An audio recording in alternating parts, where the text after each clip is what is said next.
Dear students, I welcome all of you in the another session of Transportation Engineering. We are discussing the second module, that is highway transportation, and as you all know that it carries more than 70% of our syllabus. We have covered the topics which are related to highway geometric design, traffic engineering, pavement design, pavement maintenance, and now we are moving towards the another part of this segment, that is the highway drainage. But before commencing the part of highway drainage, I would like to complete a remaining topic, that is the bituminous pavement maintenance. So stay focused and stay attentive, as this is one of the most important as well as the interesting sessions of the transportation engineering. So stay focused. I welcome all of you once again. This is segment number 2. The name of the segment is highway transportation. Okay, in this session, what we are going to cover is we are going to cover. So, in this session, what we are going to cover is we are going to cover the topics which are related with the maintenance of bituminous roads, and then we'll move towards the highway drainage. So, we have covered that there are various types of maintenance, such as routine maintenance, preventive maintenance, special maintenance, periodic maintenance. Now, if the road on which the maintenance activity is going to be conducted, if that road is made up of bituminous road, then what kind of special treatment that should be given to the road? That is what we are going to discuss. So let us discuss about pavement maintenance, in which maintenance of bituminous roads that we are going to cover. So there are certain things through which the maintenance of bituminous roads can be achieved effectively, such as the activities that involve repair of patch, then prevention of vehicle skidding, by reducing the reflection skidding, by resurfacing the road with another layer of bituminous, that is also called overlay sometimes, then stripping and raveling prevention, and then waves and corrugation repair. These are the various methods through which the bituminous road maintenance activities can be conducted. Let us discuss about the first thing, that is patch repair. Let us discuss about the process about the patch repair. First thing in the patch repair is about marking the patches in rectangular shape. The patches which are deteriorated, which are defective, which are having deficiencies, first of all they are marked in the rectangular shape. Then cutting and digging of those particular patches is done. Then the loose material from those patches are removed. Then the tack coat, additional coat of bituminous is applied. Then those holes, the patching holes are filled with the help of premix concrete. Then ramming means roughly a force is given, and ramming means it is compacted, and then the sand covering layer is implemented. So this is the process of patch repair. What happens? First, what we'll do? We'll mark the patches where where the repair activities is required. Repair activities are required. Then we'll cut the part, dig the part, remove the loose material, apply the tack coat. Then we'll fill the particular hole with the help of premix concrete. Then we'll ram the part, and then we'll cover it with the help of sand covering material. So this is about the maintenance of bituminous road. Now, now we'll discuss about the second thing, that is about the prevention of skidding. How one can prevent the skidding? So for that, it needs to require the maintaining proper cleaning and drying conditions so that the vehicles do not get skipped, and the bloating and rolling for slippery surface. Means bloating and rolling means ramming the surface with the material so that no part of the road is undulated. Then the third thing is about reducing the reflection cracking.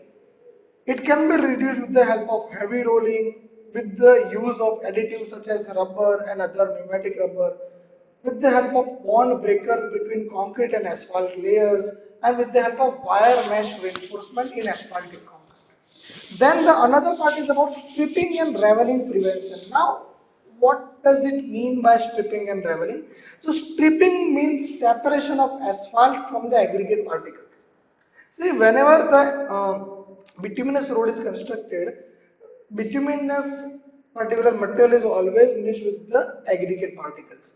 Now, what happens? Sometimes it happens that the aggregate particles are separated from the asphalt or the material which has been covered to it. So that particular thing, that phenomenon of separation of asphalt from the aggregate particles is called as stripping. And if we call about raveling, then raveling means the progressive separation of aggregate particles in pavement.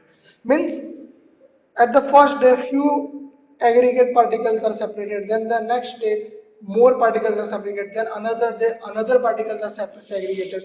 So this is how stripping and raveling works.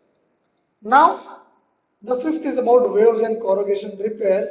That the deflective rolling, poor gradation is there, temperature is not adequately measured, subgrade is of poor condition, then all these things may result in the waves and corrugation in the surface of pavement. And we have already learned how the waves or corrugation looks like on the pavement surface. Now, what to do?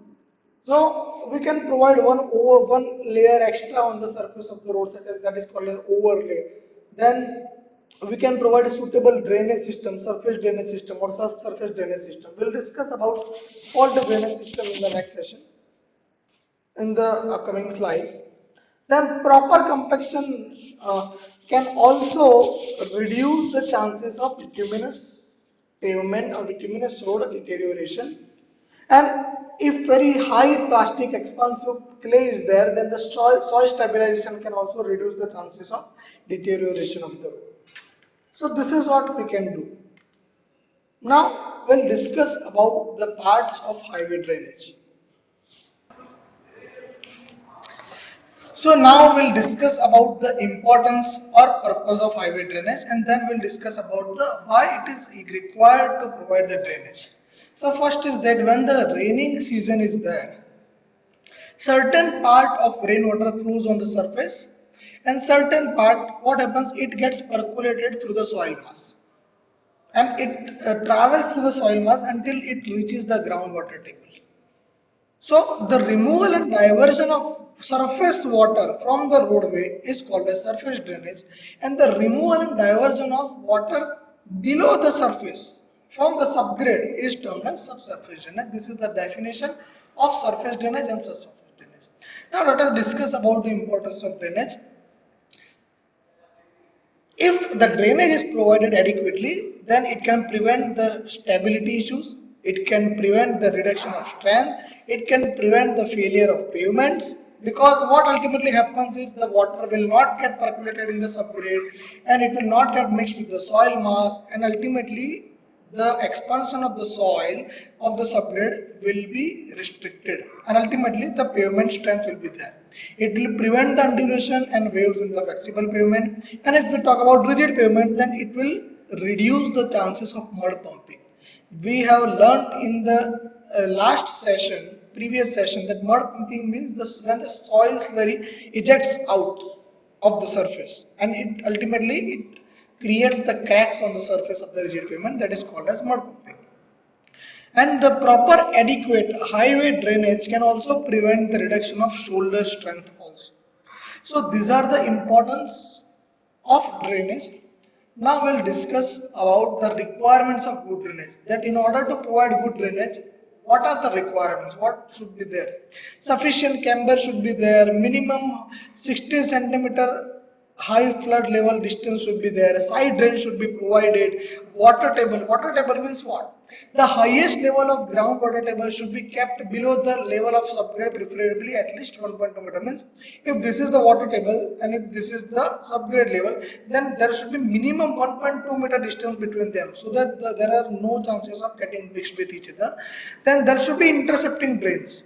Means in hilly region, the intercepting drain should be provided parallel to the road, so that the chances of a drain of the water is quite high, and the chances of percolating of the water in the subgrade is quite low. Cross drainage work. What is this cross drainage work? Whenever you are crossing a canal, whenever you are crossing on the flyover and another rainwater canal or rainwater river or anything crosses by this. If this is river, this is canal. If this is river, this is canal. This kind of structure is called as cross drainage work, where the structure is crossing the drainage line. Drainage line means any line that is carrying the water in our context. So it should be such that the road surface is not overtopped even at the time of HFL. The gradient should be properly provided, and the adjoining land should be such that the chances of water percolating in that land should be quite less. So these are the requirements of good drainage. The first is about the camber. Sufficient camber should be there, HFL level should be there, side drain should be there, water table, the intercepting drain in case of hilly region, then cross drainage works, about HFL, gradient and adjoining land. Now we'll discuss about the methods of surface drainage. If we discuss about the surface drainage methods, then there are various kind of methods that we are going to learn, that we need to learn. First is about longitudinal side drain, then catch basin and inlets in urban area that we are observing in Ahmedabad city, then DPC provision, dam proof course. You might have learned this thing in the building construction or elements of civil engineering. Then provision of proper camber, then providing sufficient slope at the sides, and then keeping the level of carriageway at least 60 centimeter above HFL. So between the level of HFL and level of carriageway there is 60 centimeter distance, means 0.6 meter distance, half meter distance, and the chances of getting mixed with each other will be less. Let us discuss one by one. The first we are discussing about surface drainage, and the first is about side drains for road in embankment. You can observe in this figure that side drain is provided at the side of the structure, besides the shoulder, where the water can get percolated in the side drain. Now certain important point is that it is necessary to provide the side drain on one side or both the side. If the road is constructed on embankment, we have already learned that highway means high plus way, when the formation level is higher of the ground level or lower level of the ground level, that is called as highway. Embankment means this is the ground level, this is the formation level, this is the road level. So this is how the embankment will looks like. In case of this kind of roads, it is necessary to provide the side drain on one side or two side. It should be at least 2 meter away from the bottom edge of the embankment, and the depth of side drain is kept 1 to 1.5 meter to prevent the entry of drain water into the embankment. This was about the first thing. Then second is about the side drain for road in cutting. If the roads are provided in cutting, you can see over, you can observe over here in the slide. Then this is how the side drains are provided. See, observe this. Then comes the catch basins and inlet in urban. This is how the catch basins looks like. This is the street level. Then comes the catch basin grade. This is the connection to the sewer, and this is how, when the water is filled up to this level, the water will be transferred to the sewer. So the water is coming from this side, it gets accumulated in the catch basin, and the level of the connection to the sewer is filled up, then it will be transferred to the sewer. Now, what are the technical specifications? So that it is the structure like camber constructed on the sewer line. Water from the pavement surface is collected in the catch basin, and once it is filled up to that level, it will be discharged to the sewer line. Sometimes catch basin is also called as catch pit, and it is provided with the grating to provide the grating means the grit is provided so that the rubbish, various kind of waste materials get not entered in the sewer, because you can observe over here it is like this connection to sewer like this. Now let us discuss about inlets. This is the type of inlet. Inlet means it is the kind of concrete box. It is having grating provided either at top or in the rise. You can observe the road, the water comes from there, then it gets accumulated. In catch basin, the particular outlet was given on upside. Over here in inlet, it can provided either at the top or at the side. That can be viewed from over here. This is the concrete box. This is the footpath. Now let us discuss about shoulder drainage. We all know that shoulder is the emergency lane that is used for numerous purposes. Now, if we discuss about shoulder drain, then for the quick drainage, it is necessary to ensure that the shoulder surface is properly sloped and it is free from irregularities and depression. There should be no irregularities and depression on the surface of shoulder. If it is of impervious type, it is practiced to extend the subbase course with drainage across the shoulder up to the side. Alternatively, we can also provide the layer of 75 to 100 mm thick, which is laid under the shoulder at the bottom layer of the subbase, about 150 mm thick, extended to the edge. The paved shoulder should be at least 0.5% steeper than the camber, which is subjected of minimum 3%. There are two types of shoulders that I would like to mention. First is paved shoulder and second is unpaved shoulder. Paved means the shoulder whose surface is paved with the help of cement, concrete or any strong material. Unpaved means the surface is covered with earthen material, gravel material, etc. The unpaved shoulder should be further 0.5% steeper than horizontal curve, and the shoulder on inner side of the curve should have slope steeper than the pavement. If the shoulder is provided on the inner side, then it should have the curve steeper than the pavement. If we discuss about the outer side, then the shoulder should be made to drain away the pavement. The lower rate of super elevation should be provided. If we discuss another thing, where the higher rate of super elevation is there, outside shoulder are kept level or rounded. So this is how it works. This is how it looks like. Typical cross section of the paved shoulder, where the surface of the particular pavement is paved with the strong material, rigid material, solid material such as cement, concrete or bituminous or earthen. This is how it looks like. If we discuss about the median drainage, then except for the median which is less than 5 meter, it is not, median means what you people call it as the divider. Technically it is called as median. I have already discussed in one of my lectures, but I am reminding you once again. Except the median is less than 5 meter, it is not desirable to drain the median towards the pavement surface. If the median is 1.2 to 1.8 meter wide, then it will be provided with curves and it will be always paved.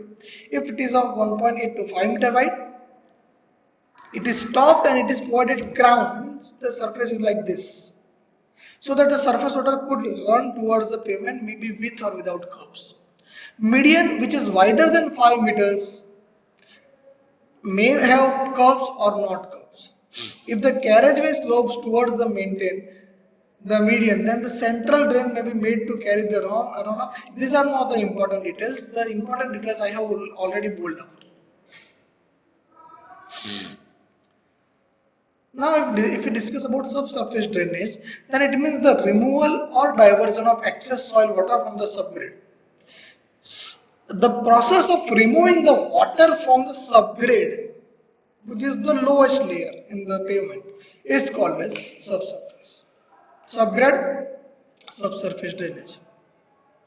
Now, what makes it the reason to create subsurface drainage issues? There may be fluctuation in groundwater table. What can occur is, sometimes when the rainfall occurs, what may occur is the water table level gets increased and it can get contacted with the subgrade layer and it can get accumulated with the lead layer. That can cause the issues. Then the seepage flow that is flowing below the ground, the percolation of rainwater, the movement of capillary water. So all these things can cause the issues in the subsurface water drainage. So in subsurface drainage, it is practiced to keep the variation of moisture in subgrade to minimum. There should be minimum moisture variation.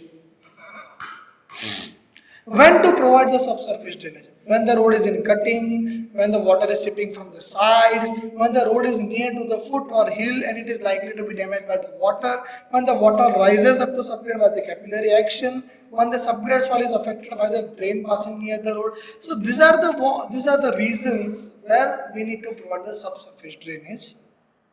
Now, how to do subsurface drainage. There are three methods. First is about lowering the water. We can lower down the water table. We can control the seepage flow, or we can control the capillary water which is rising from the lower to upper level. Let us discuss one by one. First is about the lowering of water table. So in order to that the subgrade and pavement are not subjected, if the subgrade and pavement are not subjected to excessive moisture, the water table should be kept at least 1 to 1.2 meter below the subgrade. This is the subgrade layer, subbase, base and surface. This is the edge of the subgrade. The water table height should be minimum below 1 to 1.2 meter. But when the formation level is at or below the ground level, it is necessary to lower. When we are making the road in the cutting part or in the lower embankment, we have to lower down the water table. If the soil is relatively permeable, means if the soil permits the water entry into it, then it may be possible to lower the water table. We have to lower down the water table with the help of construction of longitudinal drainage trenches. And this depth of the trench depends upon various factors such as types of soil, distance between the drainage trenches, a required lowering table. This is how what we are doing. What we are discussing over here is that there should be minimum height difference between subgrade and pavement. The height difference should be 1 to 1.2 meter. But if the difference is lesser naturally, then we have to lower down the water table. We can do that by constructing the longitudinal drain or providing the drain pipe with trenches. And this depth of the trench depends upon the type of soil, distance between the drainage trenches, and required lowering of the water table. This is how it looks like. See, you can see over here that there is a desirable minimum distance height is 1.2 meter. That is the clay sill and that is the water table line. If the soil is less permeable, means if it is not permitting the water entry into it, then the lowering of groundwater table may not be adequate. Then we should not lower down the water table, because the chances of accumulation of both the layers is quite less. So in addition to the longitudinal drain, what we can do is that we can provide transverse drains also. These are the longitudinal drains in which we are traveling. These are the transverse drains. They are in the cross direction to drain out the water. Now we can also control the seepage flow. When the general ground as well as the impervious strata below are sloping, when the ground is on slope mode, there are the chances of water flowing in the seepage form. If this seepage zone is at depth less than 0.6 to 0.9 meter from subgrade, longitudinal pipe drain and trench can be filled with the filler material. It looks like this. See, observe. Now, what should we do if we have to construct the road in the waterlogged area? So, in case of the subgrade subjected to the soil water, if there are the high chances of seepage water, high chances of groundwater table rising, capillary rise, then we have to raise the road level, we have to construct the embankment, we have to provide a capillary cutoff so that the water cannot get risen above certain level. We have to provide cement concrete blocks. We have to provide we have to depress the surface water level by drain. We have to provide drainage system below the water table so that we can drain off the water. So this was all about highway drainage and maintenance. I hope you have gone through the concept thoroughly. Thank you so much for paying attention.